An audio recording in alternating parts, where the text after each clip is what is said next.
let me set the scene. The nurse, well, at least Sam assumes she is a nurse, has just brought him back to bed after one of those bowel emergencies. As she is putting up what Sam calls his cage, one of those secret hospital codes blares in the speaker in the ceiling buried above his head. She rushes out, but she doesn't notice that Sam has placed his hand on the rail. It doesn't latch. It drops down. Damn, he thinks. I hope it doesn't wake up the old geezer in the next bed. He's always fussing, calling out. But no, not a sound from the next bed. Sam chuckles. He doesn't know how he got there or how long he's been there. His mind is fuzzy. He doesn't remember much, only that he doesn't want to be there. He swings his feet over the side of his bed and pushes himself to a seated position. Then he works his feet into his slippers, which are lying on the floor beside his bed, and he stands unsteadily at first. He glances over at his side table, which is piled high with cards and other debris that he's only recently noticed, and spots a mask that he's been told he has to wear when he leaves the room, which he rarely does and never unattended. He puts the mask on his face as he's been taught to do. Sam looks over at the other bed. The old guy is snoring. He doesn't even know his name. Then he proceeds quietly to the door and slowly opens it and is blinded by the light for a moment. Then he peers left and right down the hall. There seems to be a commotion coming from one of the rooms at the end of the hall. But apart from that, the hall is empty of human traffic. Now is the time to run. Sam chuckles at that word, run, because it's a long time since he's done anything more than walk, gingerly, and often assisted. He still has to pass the nurse's station, but there's only one of them there, and he's on the phone. He ducks down as he passes, which is a lot easier than the getting back up to a vertical position, but with some effort and some discomfort, he manages to do so. He hears voices coming his way from around the corner. Conveniently, there's a door just there, but it will be locked. He knows that from past experience. Just then, the door swings open, and someone runs out and down the hall towards the room with all the commotion, without noticing him. Was he invisible? It felt that way to him. Then he reaches for the door before it clicks shut and slides into the room behind. No, not a room, but a stairwell, an escape hatch of sorts. He smiles. Taking the rail, he carefully descends the stairs, step by careful step. He reaches a landing with a door. He opens it and peers through a crack at a brightly lit space with far too much activity. He closes the door, scratches his head, and looks down the next set of stairs. Once again he grabs the rail and slowly goes down until he reaches yet another door, but no more stairs. He grabs the handle and cautiously opens it. It is relatively dark and quiet, except for some sort of machinery that is banging and clanging in the background, and some faint, distant chatter. He proceeds down the hall. He hears voices approaching, and he heads for the first door. It opens, and he steps into darkness and hears the latch secure itself. Sam is tired. This has been more exertion than he has had in some time, and it is late after all. He yawns, leans against the wall beside the door, and slowly slides to the floor, asleep. It is 1 a.m., somewhere in the bowels of a hospital.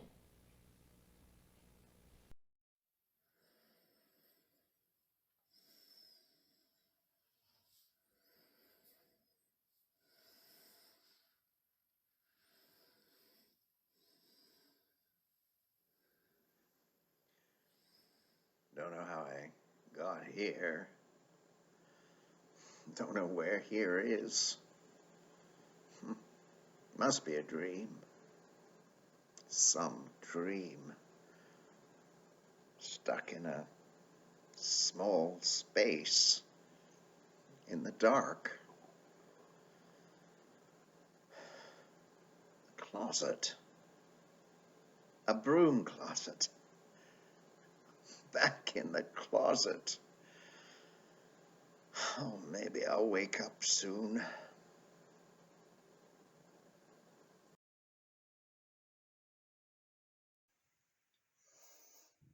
A toilet?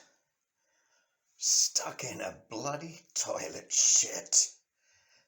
Oh, now that's appropriate.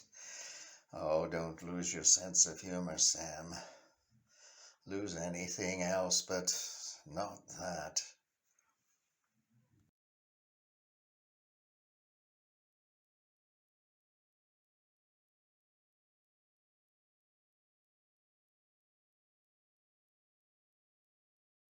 Light.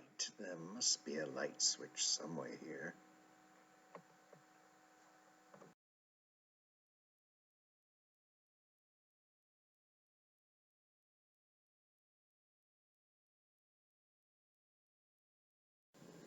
Ah!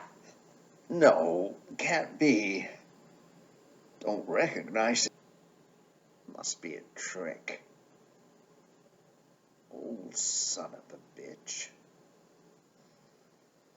Must be a nightmare. I must have eaten something. The door's stuck. Hey! Let me out! I want to go home!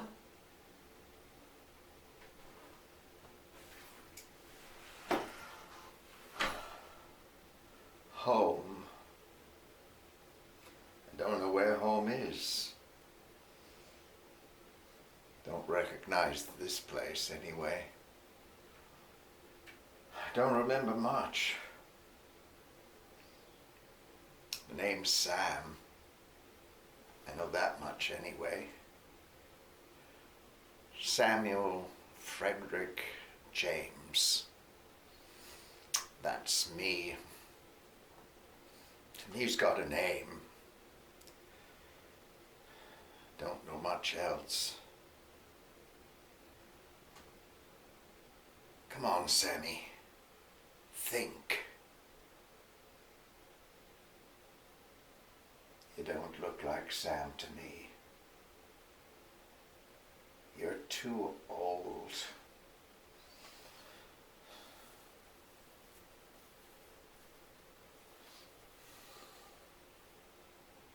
Guess you are anyway.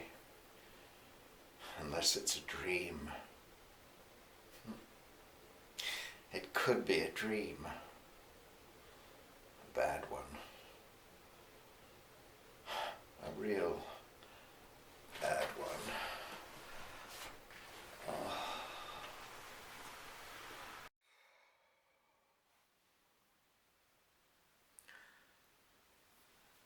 Somebody'll find me. Somebody must be missing me by now. Don't know who. Everybody has somebody. At least, I hope. I used to, anyway. I remember. I used to dream a lot when I was a child. I dreamed I could fly. Well, float, really. I'd suck in the air, then raise my arms and let the air out slowly, and up I'd go, way up. I'd get away from people who were chasing me, people who wanted to hurt me. And I could leap huge distances, floating like a feather on the wind. I liked dreams like that. I mean, even when I was falling, I would just keep on falling, never land, never hurt myself. Eventually, I'd end up in my bed. I can see that bedroom where I had those dreams. It was in my parents' house. My parents. Yes, my parents. I remember their house. I loved it. I always wanted my own house just like that one. I can see them standing there. I've got a suitcase. Oh, Mum's fussing. Dad puts my suitcase in the car and off we drive to the train station. I can see them like it was yesterday. I don't know what happened to them, though. They must be old. Old like me. Or maybe they're dead. Yes, dead. Both of them. Died in a car accident. They weren't that old. Oh, it's awfully damp in here. It was raining the day of the funeral. I don't know who all the people were, but then I hadn't been home for a while. No, I was living somewhere else. Don't remember where. But no, it wasn't at home, the funeral. I loved their car. Oh, a big station wagon, wood paneling, real fancy. Well, Dad kept it for years, worked on it constantly. Mum said he paid more attention to it than to her. They loved road trips, especially after Dad retired. They came out east to see me more than once. East. Yes, I was living somewhere out east. Near the coast, I think. I can see the place. It was on the coast. There was a big bay. Priest at the graveside got their names wrong. And I'm sure I overheard him ask the funeral director why there were two caskets. Oh, he seemed awfully confused. He read that prayer that they read at all the funerals, but I'm sure he got it mixed up. He said, "I will fear no evil, for my rod and my staff, they comfort me." Somebody whispered that he'd probably been drinking. Funeral director had an umbrella, a big one. I was watching the water streaming off it. The ground was awfully muddy. The priest slipped when he did that dust-to-dust bit, fell right in the hole. I was soaked. Someone is standing beside me. I'm older, in my 40s at the time. I started to laugh, just to myself, nerves. It's funny the things you remember and the things you forget. Well, I guess the things you forget aren't funny because you can't remember what they were. I don't remember what happened to him, the priest. Well, I don't remember much about that funeral. It was a big cemetery, though. An old one. On a hill. I can see it. The view. Yes, there was a view of the water. It was windy. I remember that. I think I was living there at the time. I don't remember. I wish I remembered more. Stuck here in this closet. A water closet at that. Don't recognize it. Don't have the strength to push the door open. I did once. I must have. Yes. Once upon a time. I remember. I can see it. Someone is rowing a boat. It's cold. They look like a pirate almost, wearing a patch on their eye and a black toque with orange stripes, like one I had once. I remember I was up a ladder doing some work on the house. I disturbed a wasp nest. Didn't notice it at first, just a small one, but it was big enough. I got stung in the face. My eyes swelled up big time. That's why I was wearing that patch. So, I'm in this boat with this patch on my eye. I could row that boat clear across the bay one time. Yes, the bay. They called it a cove, but it was too big. Yes, it was a bay, a big one. Now, where was it, that bay? I can see it in my head. Yes, I'm in this boat. I'm rowing this big dory. I had strong arms back then, solid and powerful. I could have pushed the door open back then, no problem. The fog rolled in fast. I can't remember where I was going. Fog's like that there, thick, like the fog in my head.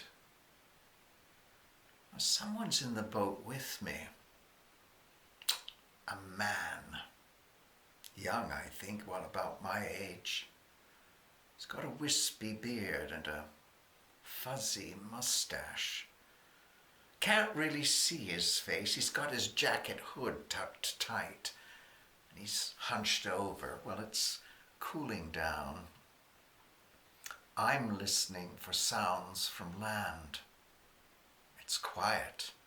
I can't hear anything. Well, except the sound of the water lapping against the hull and his whimpering. He was scared, the other fellow. Well, I was scared too, but I wasn't going to show it, no way. I told him we'd be fine, that we were best just to float rather than take a chance of rowing in the wrong direction out to sea. The sea.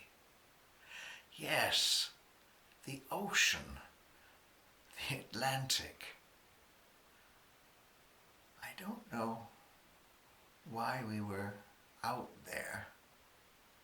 We must have been out there for a reason. But I liked floating like that. I felt a certain comfort in being suspended. And that's what it felt like, suspended in the fog. We must have been there for a reason. Everything has a reason.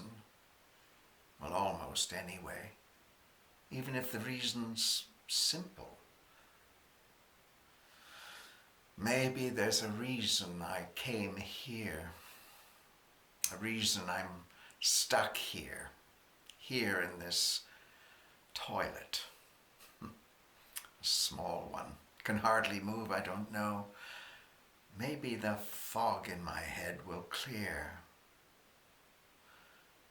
Somebody must have known we were out there, that we didn't arrive where we were going or come back to where we left off. Maybe somebody knows I'm in here. Somebody is missing me. Maybe. Hey! Let me out! Oh, wake me up. Wake me up. Wake me up.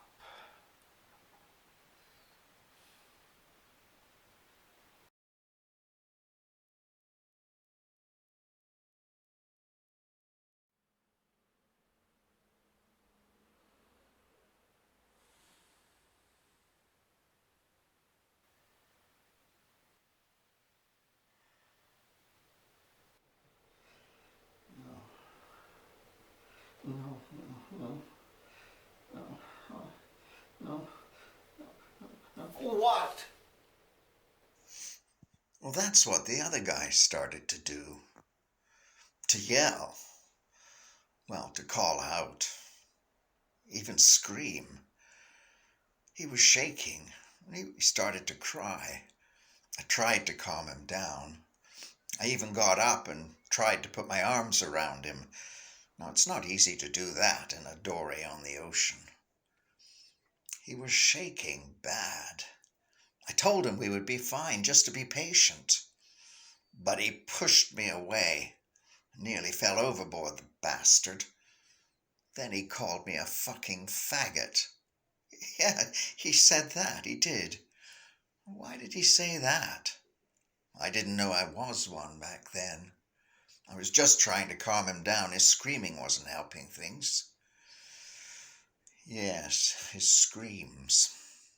Then I hear the gulls screeching. I figured they were answering his screams. I figured we must be pretty close to shore then. We were still just drifting. Then I see this beach. It could have been anywhere along this coast. Eventually the fog started to lift. It was starting to get late. The guy didn't talk. He wasn't much help. Starting to cool down, so I built a fire out of driftwood.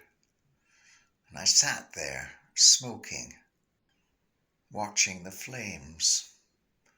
Oh, I still smoked back then. I guess that's why I had the matches.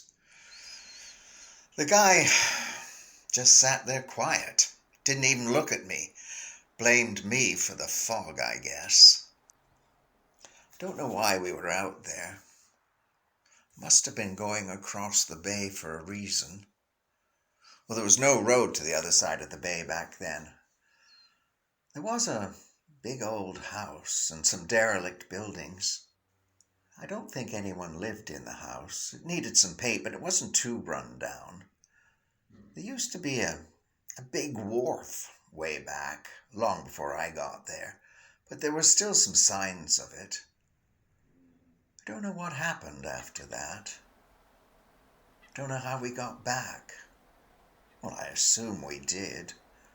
We must have. I'm here. Don't know how I got here. Oh, is anyone there? Is anyone there?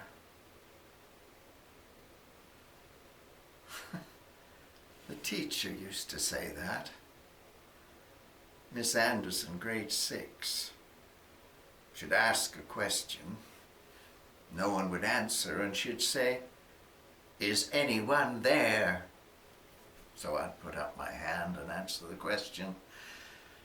She'd say, "Thank you, Sam. I guess Sam's the only one who's done his homework." Well, I probably was. The other kids teased me, said I was teacher's pet. I remember the day she came into class late. Now, she could be very stern, but that day she was very somber. When the teacher came into class after you always stood up. Things were different back then. You didn't mess with the teacher if you knew what was good for you. So there she was, standing in front of the class. So we all stood up like we always did to sing "God Save the King." She told us to sit back down. We were all confused. Well, then she started to get teary, and her voice started to quiver. We all looked at one another like, "Hey, what's going on?" She said, "Children, this morning things will be different. The king died last night, and Princess Elizabeth is now our queen. So we will sing 'God Save the Queen' from now on." And we did. But this was all rather confusing for a 10-year-old child. I mean, we already had one Queen Elizabeth, and now we had two. After we said the Our Father prayer, we prayed for the dead king, and for the new Queen Elizabeth, and for the old Queen Elizabeth, and for another even older queen, Queen Mary, who was already very frail and now was very sad because of the death of the king, who was her son. Well, when I went home from school for lunch, I said to my mother that we now had 3 queens, and I asked her if it was similar to the 3 kings who came for a visit at Christmas time. She said, "No, dear. They live in another country far away." Sometimes when I went home from school for lunch, this one kid in our class who lived near us used to take this big leather strap and hit me with it hard. Oh, he was a tough little kid. He didn't say "God saved" anybody. He walked with a brace. Polio, I think. I wanted to cry, but I didn't. I mean, he was a bully, but I kind of felt sorry for him. He wasn't liked by the other kids at school, and I don't think his home life was too nice either. Eventually, we became friends. I mean, 2 outsiders. Then we moved away. I don't remember where. I don't know what happened to him. I don't even remember his name. I wonder if he remembers mine. I don't know what happened after that. I must have gone to high school, and then I moved east, but I was 20 then. Must have gotten work out there somewhere. My parents came out to see us. They died on the road just up from our summer house. Our summer house. Why did I say that? They hit a moose full on. They should have kept the big old station wagon, but Mum wanted a new one. It crumpled like an accordion. The priest died too, there on top of their graves. Big day for the funeral home, but it sure took the focus away from my parents' funeral with the priest lying there dead on top of their caskets in the pouring rain. There weren't many people at that funeral, but then not many people there knew my parents. But everybody knew the priest, oh yes. Rumor was he had gotten someone pregnant, and she was sent off to some place run by the nuns. After she gave birth, she just went and jumped in the sea, off the cliff. She was just young. Her name was Annie. Annie Little. Oh, Annie didn't float like a feather, no. They never found her body. So I really don't know why they know she jumped. I mean, she could have just run off. But people say no. Don't know what happened to her child either. Adopted, probably. Or taken in by someone in the family. But no, I doubt that. Too much shame back then. Best to send the child off with strangers. But that was long before I got here. I never had much use for priests myself. Well, there was one. Recently, I think. Came to see me. I don't know why. I don't know where I was. In the hospital. I woke up. He startled me. I'm confused enough as it is. He was giving me the last rites. Well, the nurse came in while he was there. I must have been agitated. She told him to leave. I don't think anyone had ever told him that before. Oh, he was indignant. Indignant, all right. But you didn't mess with that nurse. Anyway, it said right on my chart that I was an agnostic. Or was it atheist? One of them, anyway. Turned out he'd been in the wrong room. Oh, yes, sir. Oh, if this is a dream, it's going on too long. Maybe I'm dead. Maybe I'm in hell. Imagine. Hell would be being stuck in a toilet for eternity. I sure hope there's enough toilet paper anyway. Somebody must be missing me by now.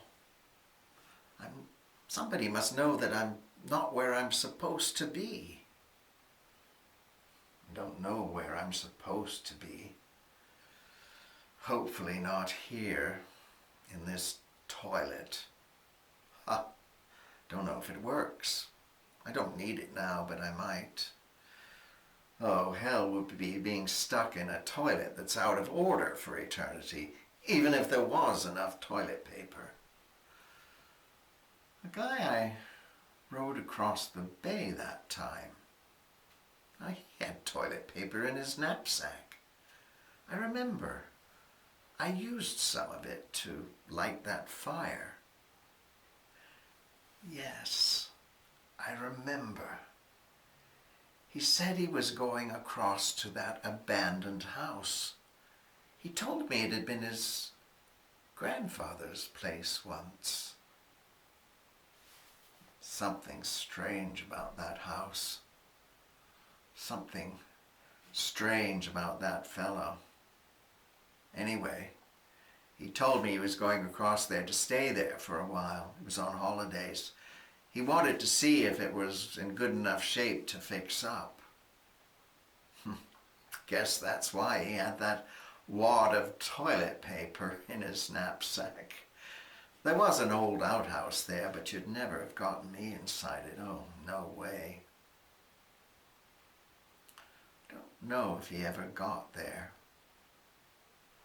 He didn't talk much. In fact, he was downright hostile, as if it was my fault about the fog. I was doing him a favor. We were rescued by the police that night. They spotted the fire. Oh, good old Freddie, he had alerted them. I had to go back for the dory later.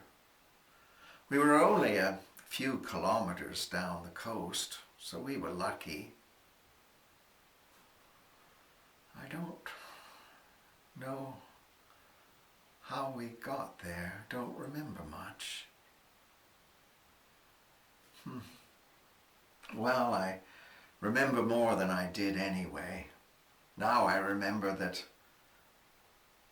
I loved my parents. I remember them. And I remember that nameless kid who bullied me and became my friend. And I remember the drunk priest who ruined my parents' funeral. And good old Freddie. And that kid who nearly knocked me overboard after calling me a faggot just because I was trying to comfort him. And I remember my name. Sam. Sammy. And I remember this. I'm stuck in a small closet and no one is coming to rescue me. Rescue me. She said that to me. Rescue me from a life of loneliness. And I remember this. I came east to get away from that woman. She wanted to be my Mrs. Robinson, like in that film. She was my sociology professor. So I went to university. She wanted to make a man out of me. She tried hard. She was persistent. But I ran fast and far away. I never did get that degree.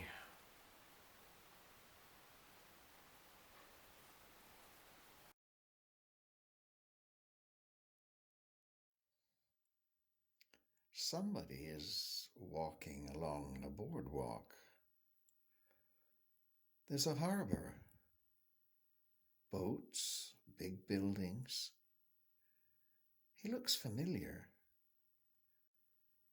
He's talking to someone. Oh, they're both wearing business suits. He looks a bit like me.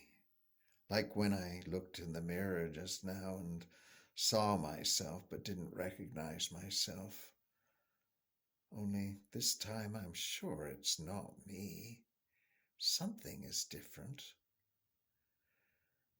It's the guy I rode in the dory that time. I'm sure it is. He's older, maybe in his 40s, maybe older. His beard's thicker. I didn't have a beard back then, not till I retired. Retired. Yes, I retired. I worked in an office close by, I think. I used to go to that boardwalk to have lunch. Just a sandwich from the deli.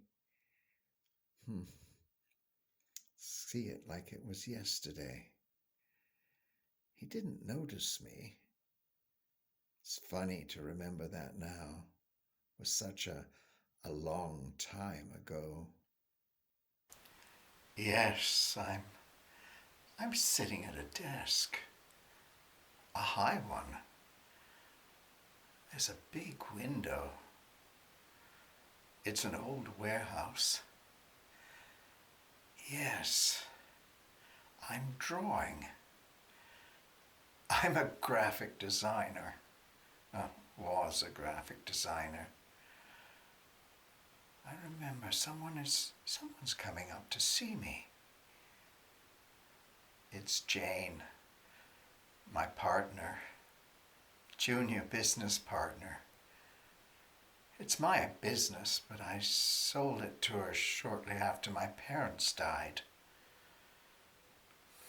Yes. Dead.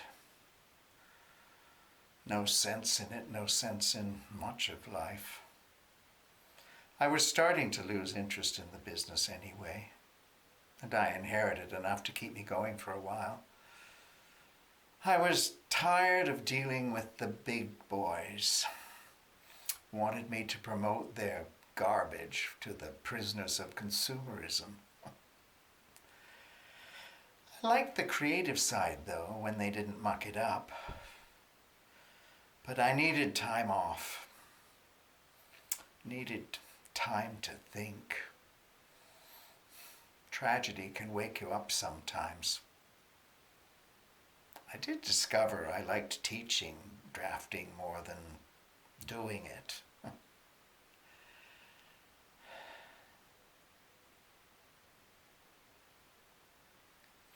Someone is sitting on that bench with me.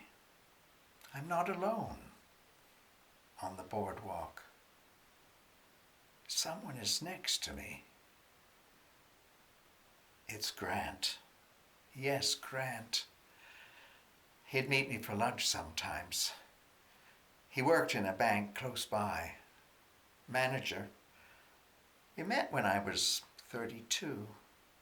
I went in for a loan, a business loan.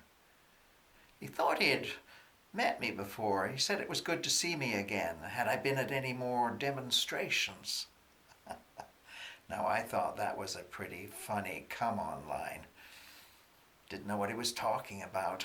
Hadn't been at any demonstrations back then. I told him he had me confused for somebody else.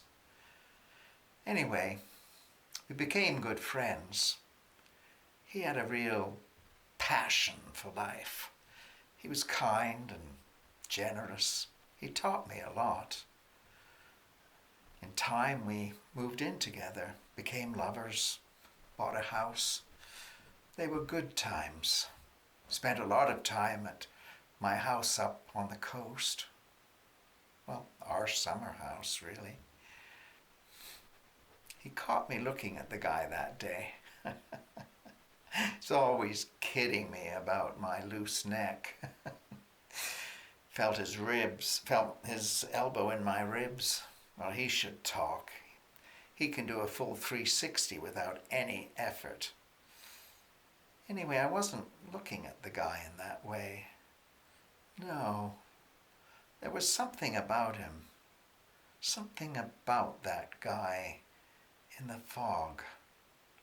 The guy who called me a faggot in the fog.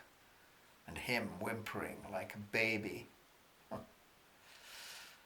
Well, I got my dory back the next day. Fog had lifted. There was even a bit of sunshine. Sea was calm. Someone took me there in their boat, dropped me off. Oh, it was Freddie. Freddie took me there in his boat. I rowed back alone. Sea was calm, as I said, and I liked being alone like that out on the sea. Gave me time to think. Well, like I'm doing now. Think about life. Felt like the fog was lifting.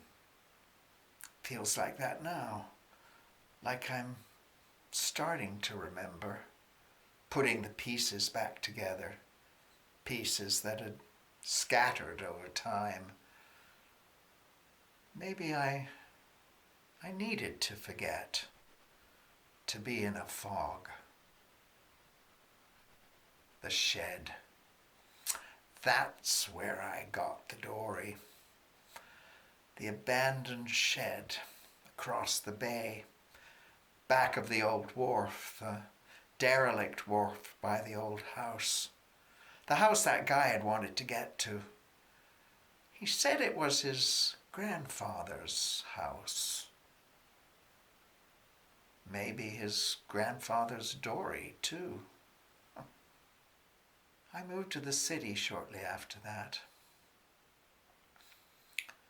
That time I rode back alone, I was thinking about what that guy said. I don't know why he said it, but it did make me think. And I thought maybe I'd be better off in the city. Well, and I was. I went back to college, got myself a good career in graphic design, met Grant, bought ourselves a nice house, a big one, just like my parents had back in Winnipeg. I should have gone to see them more. Instead, they always came to see me. They died the last time. Hit me hard. Blamed myself for their death.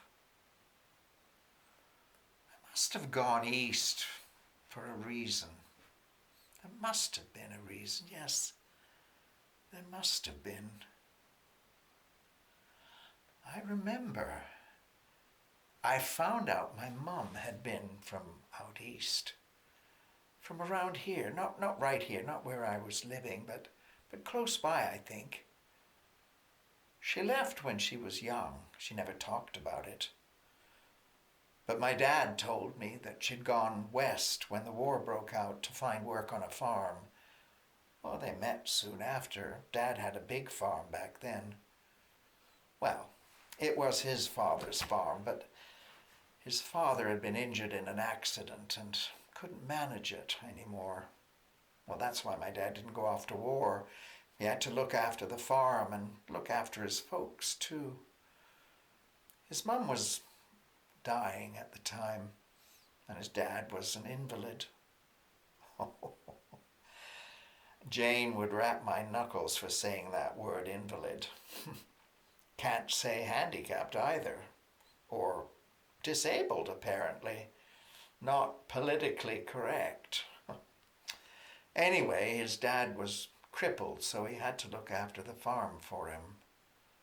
When the war ended, both his parents were dead, so he sold the farm and moved to the city.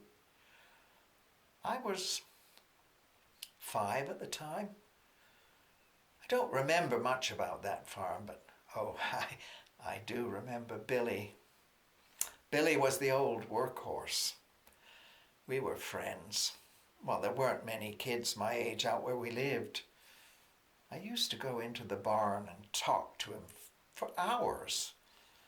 He was a good listener, very patient. Sometimes Dad would hitch him up and would go off into town in the old wagon. Oh, Billy liked that. He felt young again, his head held high as he trotted along. Well, Dad told me that gas was scarce because of the war, so he had to save it for the farm. Emma. I remember Emma. Yes, she was one of the women who worked on the farm. She was young. Her fiancé was overseas.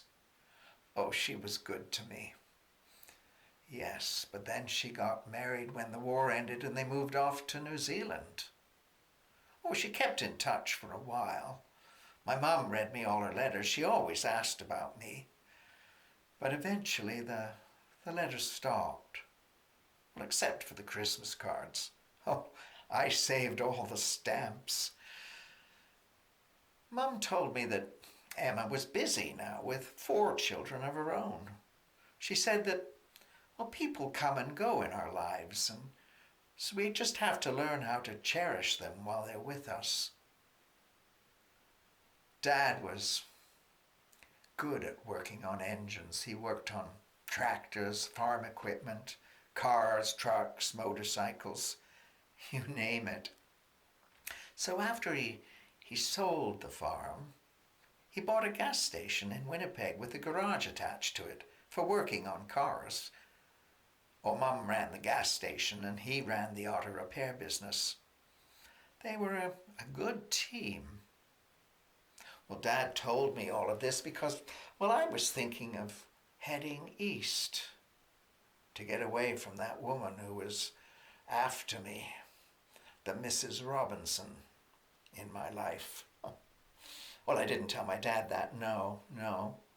He thought I was nuts. He said I was young, though, and I'd find out for myself that there was nothing out there for me. But you know, there was. I felt like it had always been part of me. Oh, I loved the sea. The first time I saw it, I felt like I was home. And the cliffs. I used to go hiking along the cliffs. I'd look way down at the waves, watch them endlessly, creating shapes, changing colors, making designs among the caverns and crevices. I could have watched them for hours, and I loved the sound they made, primeval. I'd watch the fishing boats way out, tiny, vulnerable. Sometimes I'd fall asleep on the soft heather and then wake to the sound of the seals barking on the rocks offshore, shimmering there in the sunlight. Well, most of the fishermen I knew didn't like the seals, so I kept my fascination with them to myself. Except for Freddie. Now, he was the only person in our village who thought they were special. He told me that their wide, wet eyes held 1,000 secrets of the sea. He said if only I'd rise above my stubborn disbelief, I would see their human torsos of drowned fishermen and seafarers and broken-hearted lovers. After I'd been in the village a few years, teaching at the small schoolhouse there, I bought myself a little house. Somebody told me it had been a sea captain's house once, but it was very small. I mean, it did have a turret, but I didn't think it was the sort of house that a sea captain would live in. But I loved it. I loved its cozy rooms. Oh, and the narrow back staircase off the kitchen, and the big pot-belly stove that kept me warm on bitter nights. So, after I moved to the city, I kept it and went there as much as I could, fixing it up over time. It was Freddie who helped me fix it up at first, so it would be more livable. Now, that was before I moved to the city, before I met Grant. He liked me, Freddie. We met when he was 50 or maybe 55. He looked older. You know, the sun, the wind, the salt sea air. And his skin was deeply wrinkled like old leather.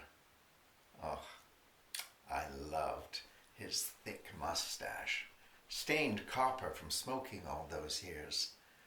And his eyes, well, they sparkled with a secret, something they knew that they wanted to share, but they never would. He was larger than life, old Freddie. I could never forget him. We met after I'd been there a few years. He treated me like a son. Now, his own son had drowned a few years back, and I'm pretty sure he thought I'd be a good catch for one of his daughters. I mean, he kept hinting. I think that's another reason I moved away. Grant told me. I couldn't be sure, but to him it looked like Freddie, who was standing next to the old priest at my parents' grave, gave the old guy a push. Freddie's the one who told me about poor Annie. He said the nuns had treated her hard, called her a sinner, worse, a liar, for saying it was Father McGarrigle that got her pregnant, made her feel an outsider, ashamed. Poor Annie couldn't stand it, as if it was her fault. Freddie said that she had worked for the old priest in the rectory. She was very devout. They found her rosary on the ground by the cliff edge where she had jumped, and the shawl she wore on the ground close by. It's why they are pretty sure she jumped. Poor Annie. Freddie told me that Annie's father used to own and live in the old house across the bay. He'd been a successful fisherman. He owned several boats, but he was very religious. Never forgave Annie for getting pregnant. Had no time for her. Kicked her out penniless. She was barely more than a child. Some religion. Freddie's the one who told me about the dory. Well, I'd mentioned to him that I wanted to get myself a small boat for rowing in the bay. So we went across the bay together. He helped me fix it up.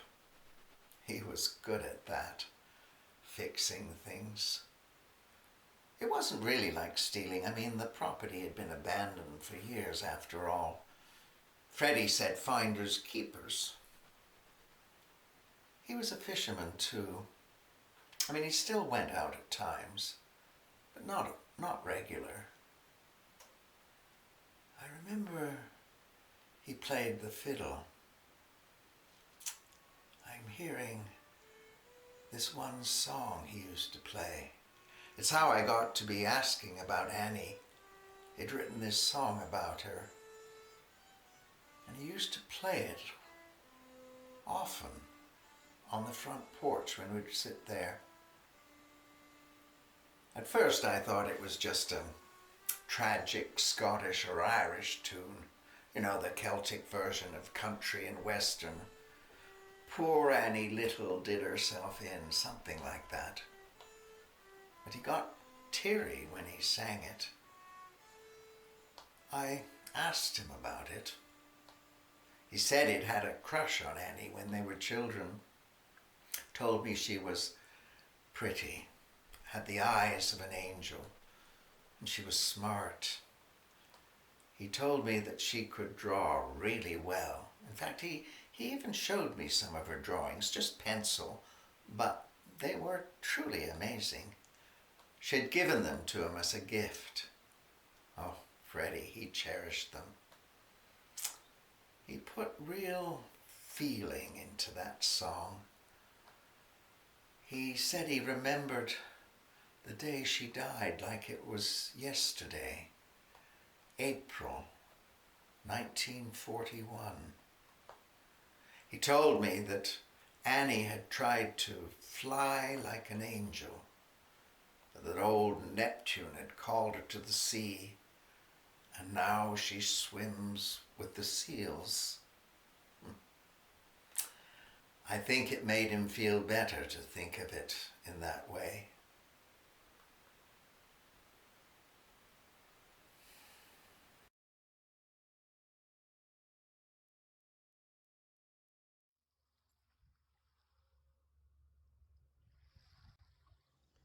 I didn't know about Annie when I rode that young guy across the bay.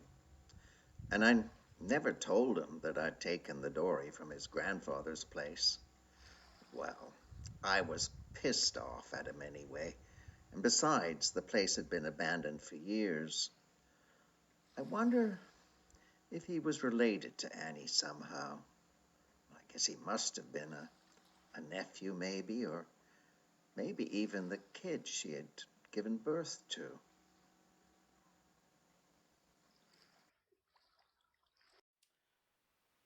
Freddie told me that Annie never got to see her child. The nuns took it away right away, said she wasn't fit to see it. One of Annie's older sisters got a friend from her convent school days to adopt the child. The woman had moved to New Brunswick before the war. She was married to a sailor who worked on the ships in St. John's when they came in. A plumber, I think. No kids. Annie's sisters all had big broods, except one who'd become a nun. Oh, it's damp in here. Let me out! Let me out. Let me out. Let me out. That's what I said to her, the nurse. Let me out of here. She told me I was always defying the world. Told me to settle down. She said, "Dear, you're always behaving like an irritable child." Well, if they all call you dear, makes me angry. They don't know you. They don't know anything about you.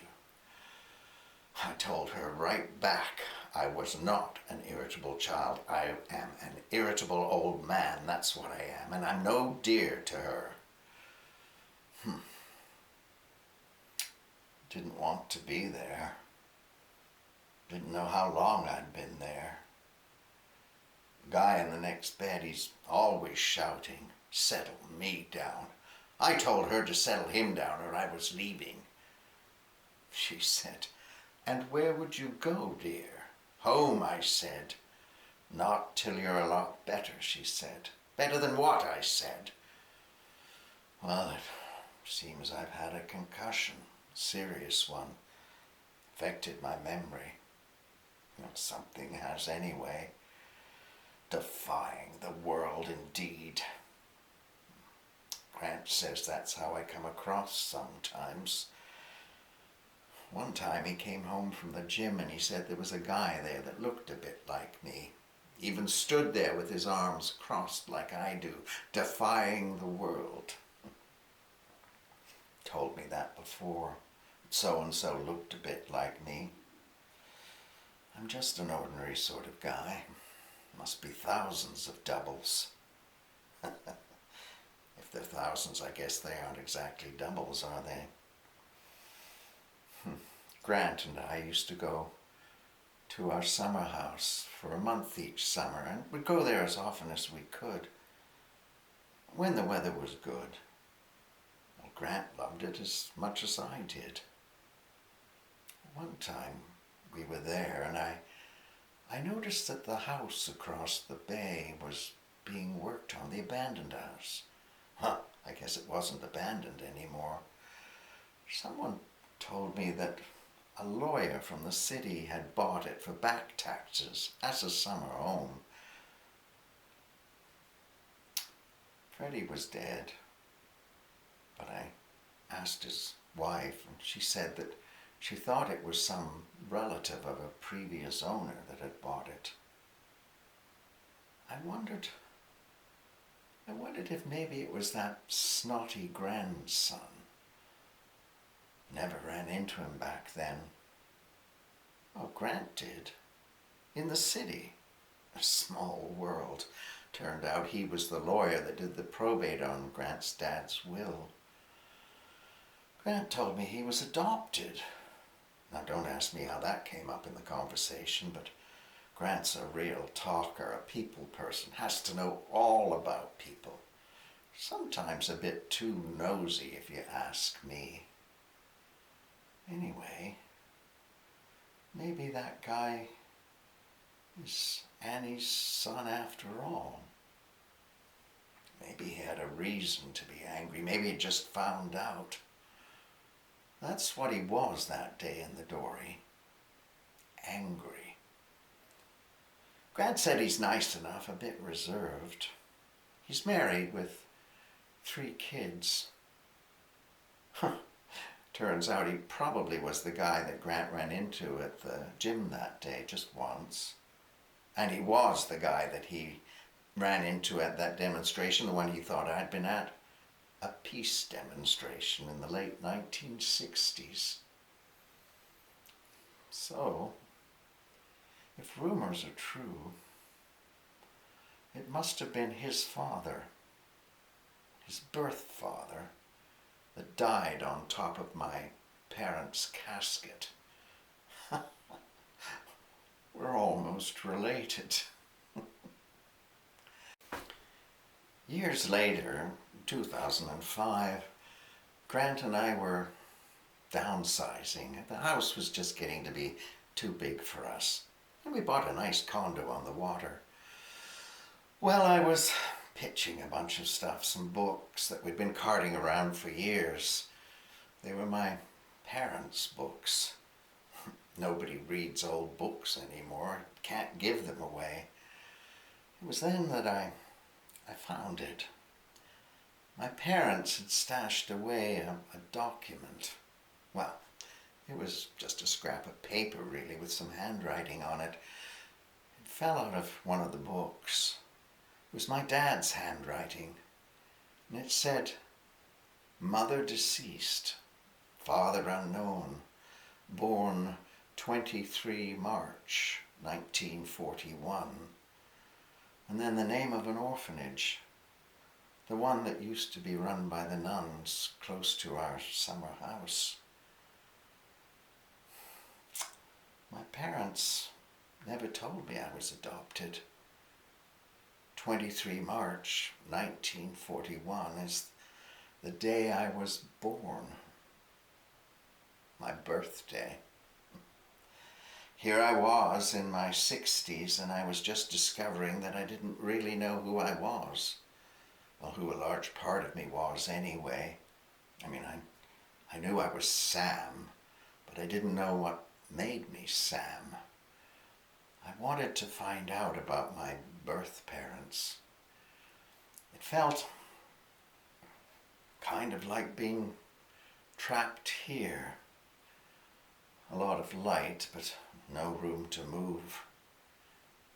Grant said he loved me, and that's all that mattered, but somehow, not knowing did matter. I felt kind of like that tough little kid who walked with a brace, out of kilter, hopping and skipping along, never quite upright, never quite stable. Well, maybe that's what life is, old boy. Hopping and skipping along, never quite stable. Can't do much of that in here anyway, hopping and skipping. When I found out I was adopted, I became unfocused. Oh, Grant propped me up, told me I needed to try and find out about my birth family. He kept encouraging me while I just stood there like a deer trapped in the headlights. But with his help and that scrap of paper my parents had stashed away, I got started. But the nuns, they didn't keep records. No, I wrote, but they were all dead or living in a nursing home for old nuns. The orphanage had been closed years before. Nobody could find a record from 1941. 1941. Freddie told me that was the year that Annie died. I figure a lot of women had children out of wedlock back then, with the war being on and all. Anyway, Freddie was dead, or I would have asked him a lot more questions. But his wife told me that she thought that one of Annie's sisters, the young one who had become a nun, was still alive and living in the hospital up in town. So I went there in search of a nun with a memory. Grant came with me. I needed his support. Well, and I discovered there was a nun there, and it was Annie's sister after all. I was very surprised when she came in. I was expecting someone frail and stooped who would shuffle in and look very serene. But she strode in, upright, with authority. Her eyes were clear and alert. Actually, she probably was quite pretty when she was younger. I didn't think nuns were supposed to be. Well, except Julie Andrews in The Sound of Music. But then she didn't stay with the order for very long. She thought I was there about Annie, but I wanted to find out about my birth parents. She was very direct, and right away she said, "Annie gave birth," but I interrupted her. Grant thought I was rude. I said, "Yes, we know. We've met him. He's a lawyer in the city." She sat back and smiled and said she was glad to hear that. But I said, "I need to know about my birth parents." I asked her if she knew anything about other adoptions back then. She sat back. She gave me a piercing look and then a smile, and she said, "Dear, I was only 11 years old then. I felt like I'd hit a brick wall. I was deflated. But then she leaned forward and she said, "But actually, yes, I do. Annie gave birth to 2 little boys, fraternal twins." Well, she thought one of the babies had been adopted to some people in New Brunswick. Nobody wanted 2 babies back then. Times were tough, the war was on, and well, most of the men were overseas. And the other baby, she thought, had been adopted out later to some people out west. Well, Grant was excited. He was starting to put the pieces together faster than I was. He called the lawyer and told him he had to talk to him, told him what it was about. The lawyer, his name is Frank, well, he was born the same day as me, 23 March 1941. We're brothers, twin brothers. And I'm sure that Annie is my mother, my birth mother, well, our birth mother. We get together from time to time, Grant and I and Frank and his wife. Not often, we don't have a lot in common. Well, actually, Grant and Frank get along better than Frank and I do. But sometimes we're at our summer homes together and we do see one another. Well, saw one another. We sold that little house a few years ago now. But we agreed that we would raise a cairn in memory of Annie on the cliff where she had jumped. And we did. We collected some stones from the beach and we built it with those stones and even embedded some seashells in it. And then one day we all got together for a little ceremony. Grant and I, and Frank and his wife, and well, even a couple of the kids were able to join us. I don't know when I saw any of them last. Well, the kids must be all grown up now. Yes, they moved away a long time ago. And the rest, I don't know. Maybe the rest are dead. Some of them. Grant, I don't know when I last saw him. I've been feeling trapped, like I am here. They said I had to stay in my room, no visitors. There was a virus. Well, the priest was a visitor. And I got some cards. I just discovered them by my bed recently. But then I started to forget things. Started to imagine things. Get confused. Started to become a defiant of the world. I thought when I found out I was adopted that finding out about my birth parents would satisfy me. Well, then I find out I have a twin, and I figure that I can't have been complete then all my life. Finding my twin would make me complete. Like looking in the mirror there, seeing yourself for the first time as you really are. Believe me, that can be scary. Anyway, I now realize I was already complete. It was Grant who made me feel complete. He's been my rod and my staff. He comforted me. It was Grant who encouraged me to write. He said, do it for yourself if for no one else. A form of therapy, I suppose.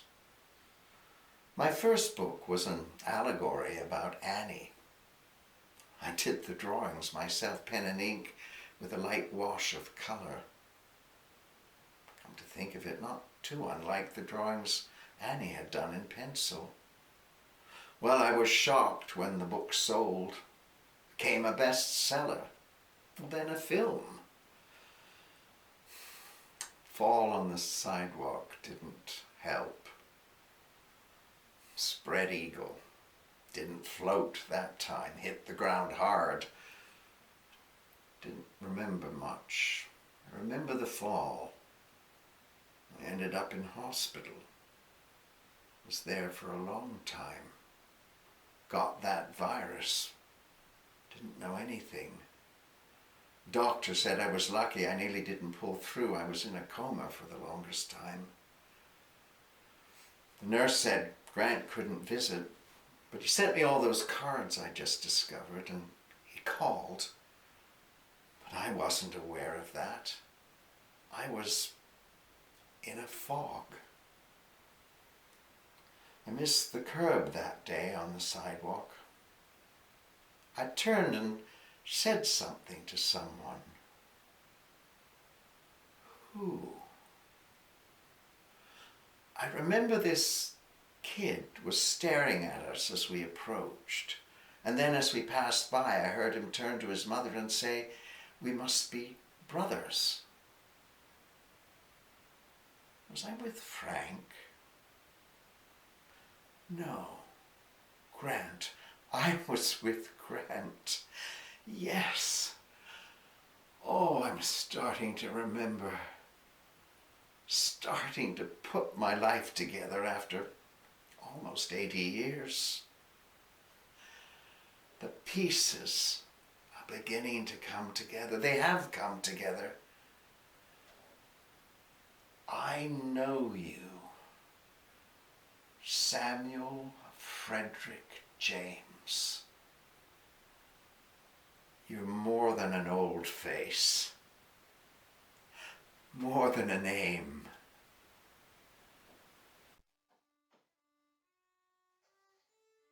Annie, dear Annie, why did you go in tears into darkness? Why did you fly?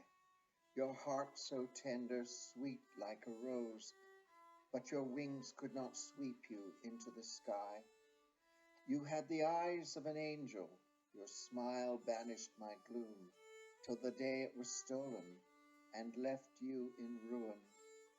Old Neptune watched from the sea far below and welcomed you to his open embrace. He cradled you gently in fatherly arms, bathed in waters of ancient grace. You had the eyes of an angel, your smile banished my gloom, till the day it was stolen, leaving my love in ruin. Annie, sweet Annie, love of my youth, you dance on the waves, a watery sprite. You play with the seals and sing to the stars, while I sit by in the moon's soft light. You had the eyes of an angel, your smile lit up my room, but when it was stolen, you left me too soon. You check down there. Voices. I'll look over here.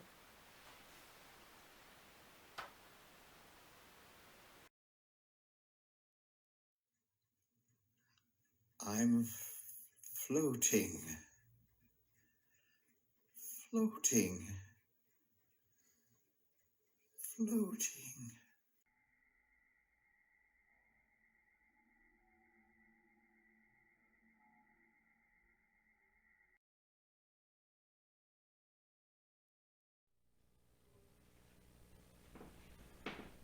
Tragic. The death of a couple of tourists in a car accident. And not far from where I was born. Sad. Visiting their son, it says. Don't recognize the names. They hit a moose. Oh, there were lots of them when I was growing up. Haven't been back there since I left.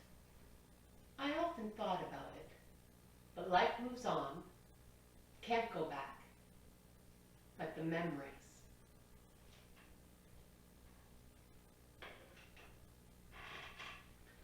I left when I was 17. Had to. Either that or die. I thought about death. Was going to jump off the cliffs. Thought it would make me even with them. Thought they'd wish they hadn't been so narrow-minded.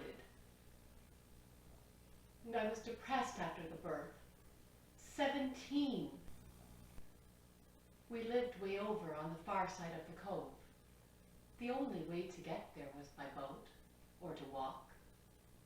But that took an hour or more. Sometimes I rowed the dory over. When the tide was right, and the wind too, it could get rough. I did walk into the village sometimes.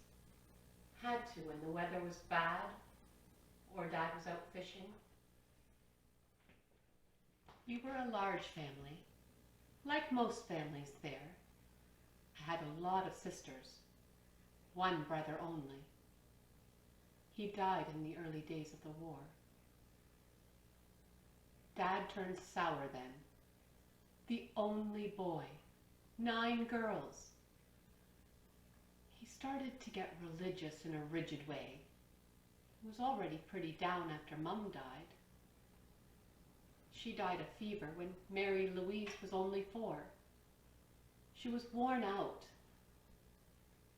We girls helped, of course, but one by one, my sisters got married and went off in search of work or men.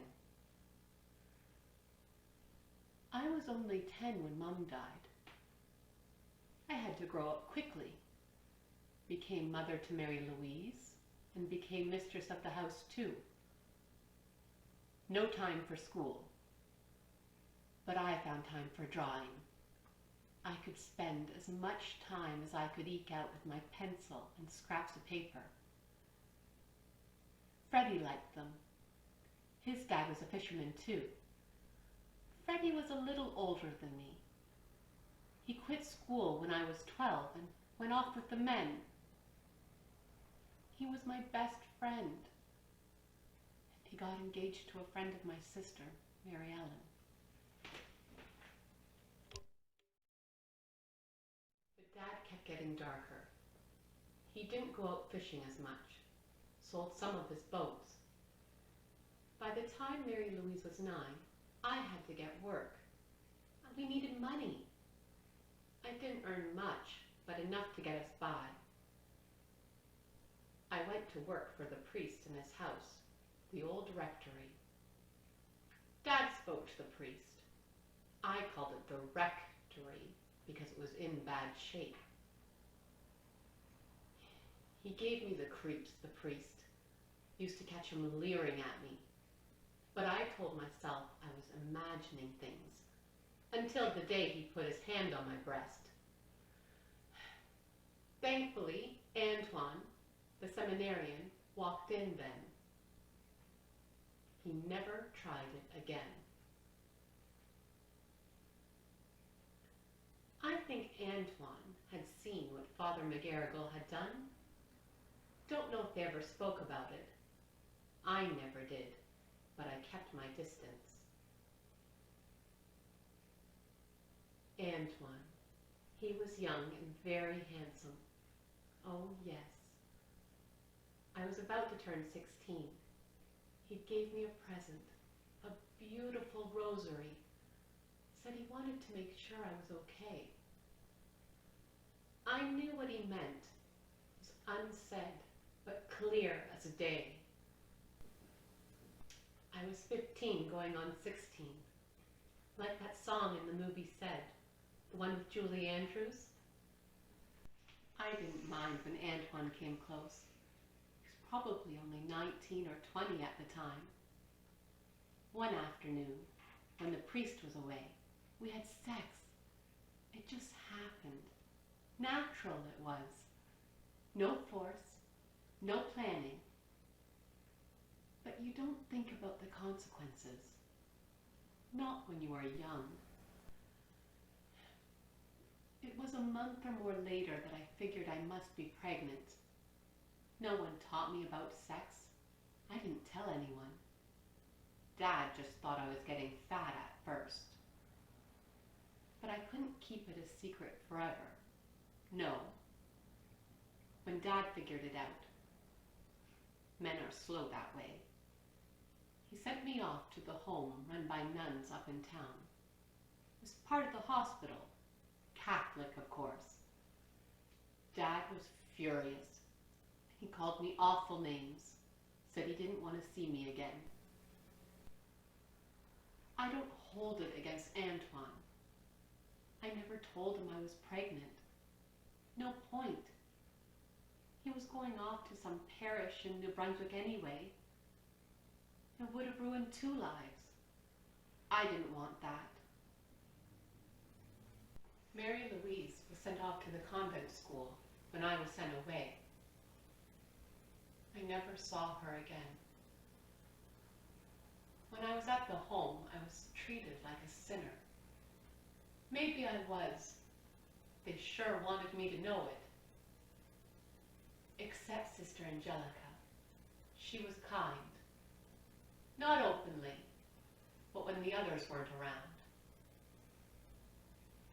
And I think she was assigned to me to keep an eye on me. Make sure I did my chores, said my rosary, that sort of thing. But she was never harsh. She never made me feel bad. She told me God loved everyone and cared for everyone the same. We had our little secrets. Even giggled. I don't think you're supposed to do that in a convent. I had a hard time toward the end of my pregnancy. I got to be the size of a house. I don't know why anyone has to go through the agony I was going through. I was in a dark space. And I don't remember much about the birth except for the sweat, the convulsions, the pain. And I was sick after for some time. I never saw my babies. I had 2. Sister Angelica told me. She wanted me to know they were fine. She wasn't supposed to tell me. But she thought it would make me happy to know that. She was the only one who cared for me. I was just one of several dirty little girls. She knew what I was thinking. I couldn't go home. Dad made that plain. Freddie came to see me once to tell me I could stay at his parents' house for a while till I got better. I wanted to die. Sister Angelica could see that. She told me I could leave the village and go away to discover a new life. I laughed. How was I going to do that? I had no money, no connections outside the village. She told me God would look after me and not to worry. I didn't know what she meant by that, but I thought to myself, yeah, right. She knew of a young soldier who was badly wounded and was recovering from his injuries in the infirmary there. He was being discharged soon. She said she would talk to him about taking me away with him. Don't worry, she said. You won't have to worry about him. I didn't know what she meant by that either, until later. The soldier and Sister Angelica hit it off too. He had a rough time of it. His wounds had been serious, and he had serious fits and recurring nightmares of the front. But she told me he was a good lad and was going back to Prince Edward Island when he was discharged. That was in the early spring of 1941. The morning I left, I found an envelope by the bed with some money in it. More than I had ever seen. I didn't know how it got there, but I suspected Sister Angelica had something to do with it. Sister Angelica wasn't there when I left. I never saw her again. I did go to stay at Freddie's parents', but when I went out, I could feel the village eyes on me wherever I went. I never felt at ease. I wanted my dad and everyone in the village to feel the pain I was feeling, and the guilt. I'd arranged for the soldier, Amory was his name, to meet him at a certain time and place on the day he was being discharged. Oh, yes, Sister Angelica was right. He was a lovely young man. I had nothing to fear. It was a stormy April evening. I took my few belongings and asked Amory to meet me up on the cliffs by the lighthouse. When I got there, the wind was howling and the rain was pelting. The waves, what a cacophony. I placed my rosary, the one Antoine had given me, on the ground by the cliff edge. And I placed the shawl I was wearing that day on the ground close by. When Amory arrived on his motorcycle, we rode off. I'd stay into the sunset. But there was no sunset. Amory was a homosexual. I had never heard the word until then. His boyfriend died in the same explosion that he'd been injured. They'd enlisted together, had been in the same battalion. No one knew. Of course, back then it was a serious crime to love someone of your own sex in that way. I told Amory we could pretend to be boyfriend and girlfriend, or even get married if he wanted. I had no interest in men myself at that time. I wanted, as Sister Angelica had said, to find a new life. And we did just that. I got work in his uncle's medical practice in Charlottetown. I even sold a few of my drawings for extra money. Amory's uncle liked my art himself, bought me my first real art supplies, and eventually helped me set up a little studio there. But Amory never really settled down. The nights were the worst. I tried hard to help him. I spoke to his uncle about it because I was worried. We got him some pills to help him sleep. But after 2 years, he died. Killed himself. I stayed in PEI for a few years. Amory's folks were good to me. Treated me like the daughter-in-law they thought, or at least hoped I was. And I had some money saved by then. One summer, a gallery owner from Halifax came into the studio. He was on holiday. He liked my work and got me a show in Halifax. I never looked back. I got some big commissions in Montreal, Toronto, New York, and even Paris. I lived in Paris for several years. Me, a poor little girl from Cape Breton. I often wondered about my 2 little babies, what they were doing, how they were doing. But I couldn't go back. I was dead. Annie was dead. But Mariana is very much alive.